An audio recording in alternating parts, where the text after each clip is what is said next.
Good morning. I'm back to talk a little bit about empowerment, of course. And it's interesting because I am growing my silver out.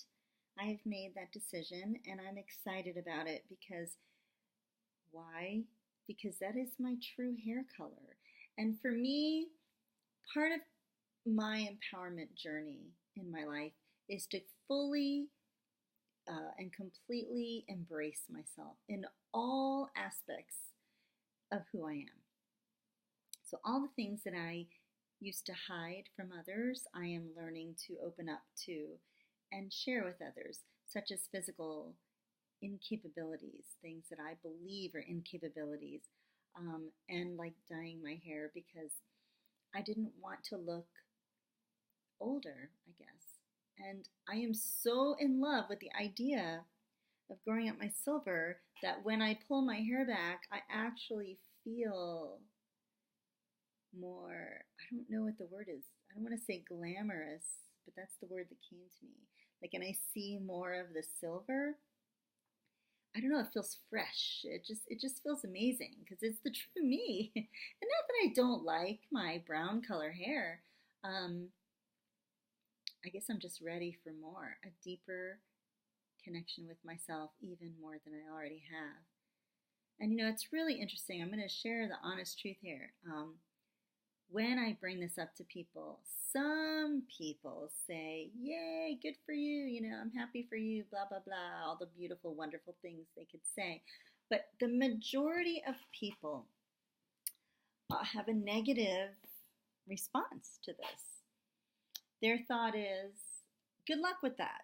That's their comment. Or their comment is, "It's going to look weird. Yeah, good luck." Like there's a very, very big resistance to this. And I don't know what their resistance is, and that's okay. It doesn't really matter what they're feeling because that's not mine. And I hope that they are happy with whatever their resistance is to me growing out my hair. I don't think it has anything to do with me. I guess that's my point. Um, so often we take on people, especially people who are highly sensitive. Of course, people take on, that's who I'm talking to. Okay, let me start again. So often what I'm learning is that for me personally, and I'm assuming, feeling that it is the same for others, especially people who are highly sensitive. And more people are becoming more sensitive to other senses in their body, um, such as they're finding that their physical body needs different things that it needed before, or that they are more in tune to like different things that they weren't in tune to before. Maybe they get a dream, they have a dream at night, and they find out that that actually is happening, or that they're just more sensitive to sound or light that they used to be, or I don't know, they can hear a radio at a further distance that they could before. There's so many things that are happening, but I'm bringing this up to you today because what I have found now in my journey, this is a new thing in my journey that I'm realizing about myself, is that I took on other people's resistances or other people's beliefs, other people's sensitivities, other people's thoughts, thinking that it was mine, that they were all mine, and they weren't. Like, such as insecurities. So, for example, years ago when I started dyeing my hair, um, it wasn't even that gray. It wasn't even that silver at that time. It was just one little streak right here. And I started dyeing it because people were commenting on it. And the comments were things like, "Oh, look, you've got a little gray there. Oh." It was like a negative, "oh." And I remember feeling insecure and uncomfortable with that.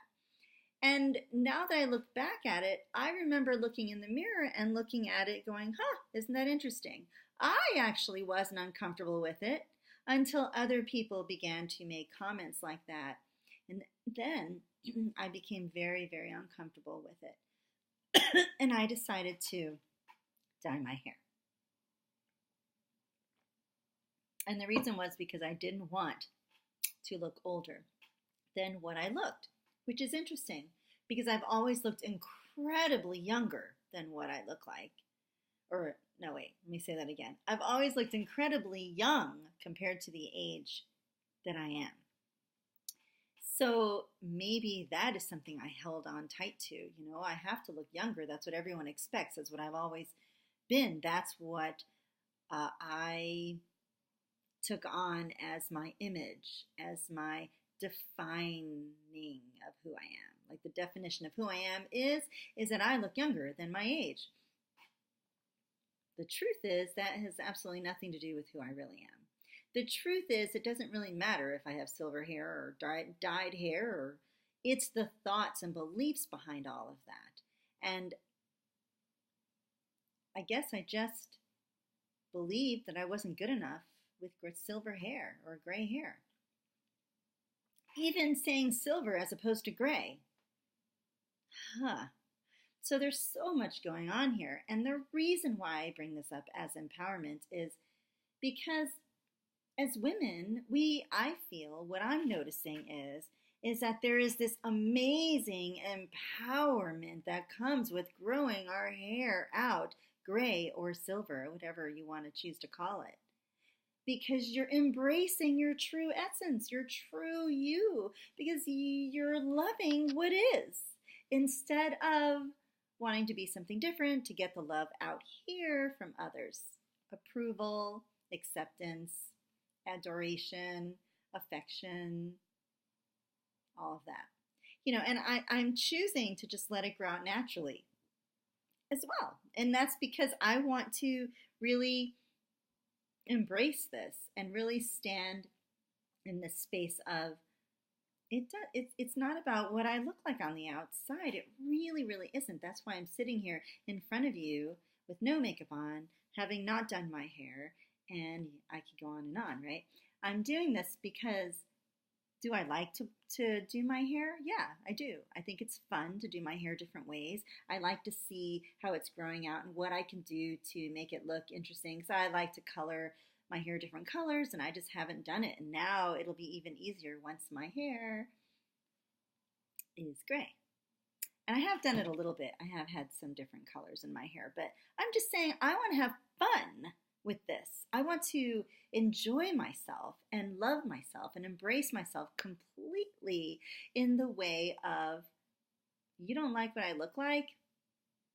Go somewhere else. You know, go look at someone else, because I love the way I look, because that's not the most important part of me. I love that I get to try something new with my hair. I love that I get to allow my hair to grow out naturally. I love that I get to sit here in front of the camera and not have to fuss about putting on makeup. I also love putting on makeup. I don't wear a lot, but I do love to do it because it's fun as well. I also love, hair. Like, I love touching my hair. I love it blowing in the wind. Like, I love those things. And I'm embracing all of that as a celebration of me, instead of I have to have my hair perfect so that it looks good for someone else or for whoever's going to look at me when I walk out the door. Or put makeup on so that I look pretty. If I want to look pretty, I want to look pretty for me, because I want to feel pretty. I want to feel, maybe not pretty, that's not even the right word. I want to look glowy. I want to look shining. I want to present myself in a way that I feel really empowered, and not in a way where, I look pretty and everyone's going to look at me because I look pretty. It's a different feeling. It's subtle, but it's different, and it's big. And I guess I love this. I just love this. I'm having so much fun with this. And the even more beautiful part of all of this is that I have a daughter who's 15 years old, and she is embracing herself even more than she did already. And she reminds me when I slip back into the, oh, I feel, I don't know, oh, my clothes don't fit me anymore like they used to. Oh, I must be gaining weight. And she reminds me, well, why does that matter, Mom? Don't say those things to yourself, because these are the things that I have said to her and that I have been saying to myself. And she reminds me, as I remind her too, yeah, why would I say that to myself? Why does it matter? It matters because society feeds us that belief, so that we'll go out and buy the different clothing and buy the exercise programs and the diet pills and all of those things that they want us to buy on blah, blah, blah, that I really don't choose to pay attention to. But I do want to be healthy, strong, and have a high momentum within myself. So exercise is important, but it's not the gusto exercise for me. It's more meditating and being, walking, swimming. It's the beliefs and thoughts within myself that create all of this. Anyway, and that is the truth. We are energetic beings, and our thoughts, beliefs, feelings are energetic as well. And my gosh, as we begin to shift those thoughts, beliefs, and feelings, our physical body does the same. It is the last step in shifting, but it does it, and it works. And I know this because I've had many, many, many experiences with this. So growing out my hair is like so absolutely not fearful. Like I have absolutely no insecurities or fear about it. I'm excited. I'm so excited about it because I can't wait to try like different things and I can't wait to to move through what this feels like for me. Just the depth that I'm going to learn from this and grow through about myself is going to be powerful. I can feel it already. I'm so excited about it. And I'm going to give you a tiny example of something. And I know some people might go, that is total hogwash, but that's okay where you are. Believe what you want to. But I'm telling you what I just experienced. So I hurt my foot back in October. It was super huge, swollen, bruise. It was terrible. And 6 months later, I have been still going through the healing of that. But what I have been doing for the past month is telling thoughts, words, feelings, vibrations, images to my body that you're healing and you're healed and it's better. My foot is better. I feel good. Just like positive feelings of knowing that it's healed and that my body needs me to shift my thoughts, my energy, my beliefs around something within me. And it goes very deep, and I don't have it all totally in an understanding form of my mind, which is okay.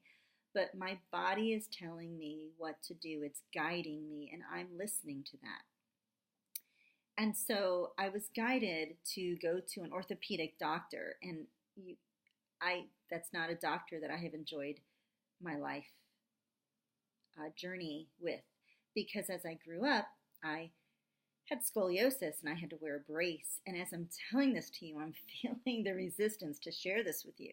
But woo, it was not something I shared with many people. I hid it from people. And I still hide it from people. Not anymore, I guess, right? So this was essential for me to get an MRI on my foot to see what's going on, because 6 months later, it's still not completely healed yet, which is holding me back from all the things that I want to do physically, as well as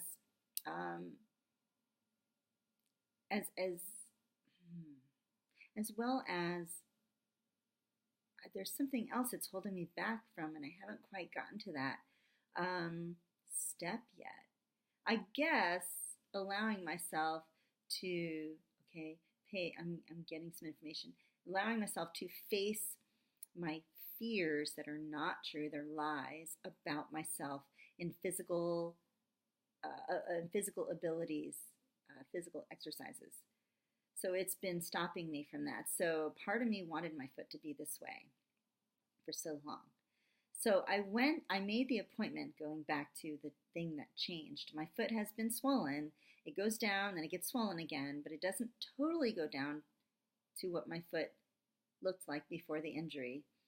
Um, anyway, I've been doing all kinds of things: acupuncture, exercises, TENS machines, massage, like you name it, essential oils, ice, heat. I mean, I've been, visualizing and meditating and speaking to my body and listening.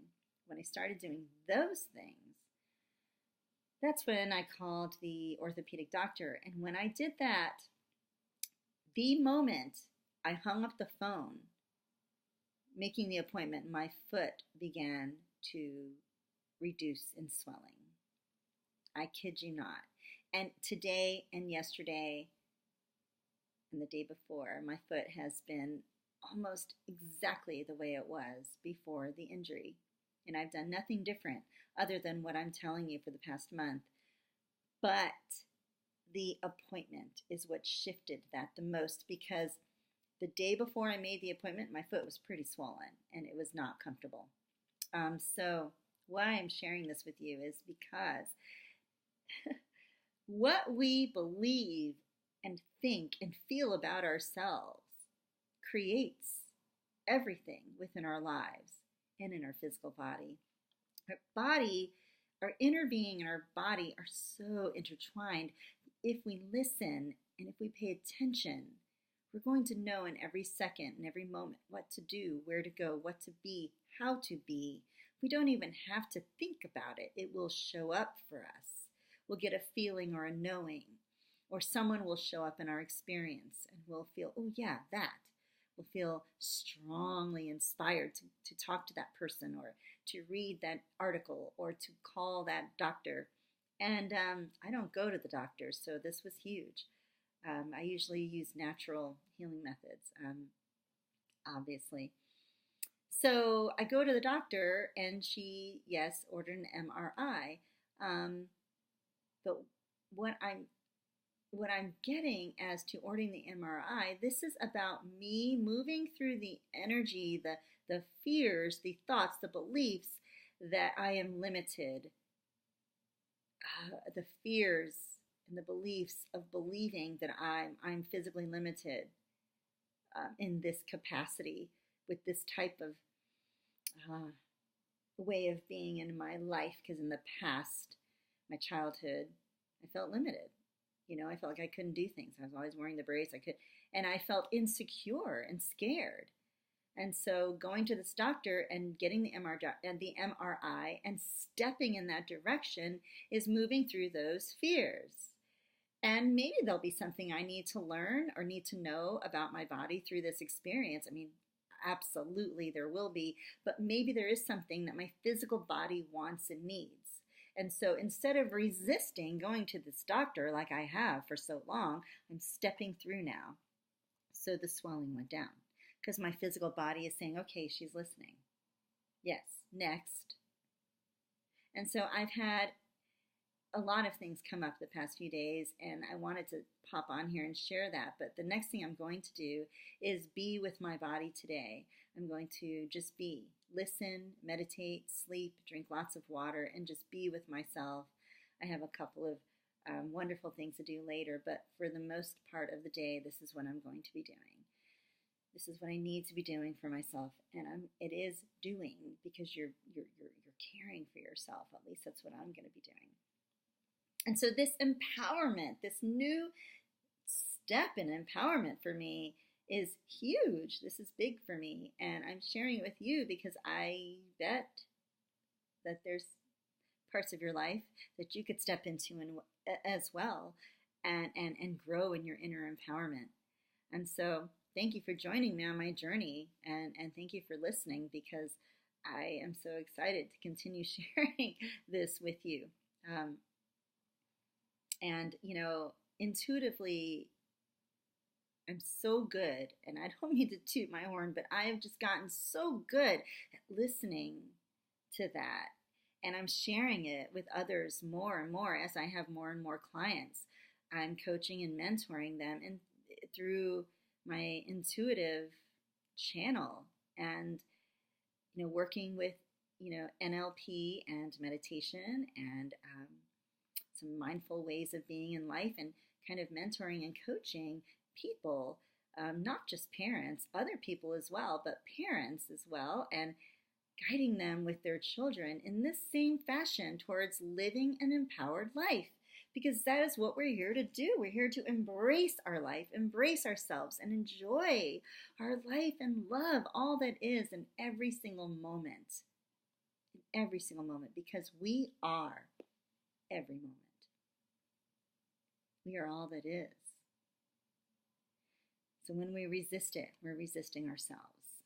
When we aren't living in love, we aren't loving ourselves. When we aren't living our empowered life from within, we are not embracing our empowered selves from within. And so this is what I do. I live it, I share it, and I invite you to join me in it. So if you're interested and you're looking for a step in that direction, please contact me and let's get started, because I am telling you there is nothing more amazing and fun and exciting than living your life in this amazing empowered way from within. I invite you to join me, and I look forward to meeting you. Bye. See you soon.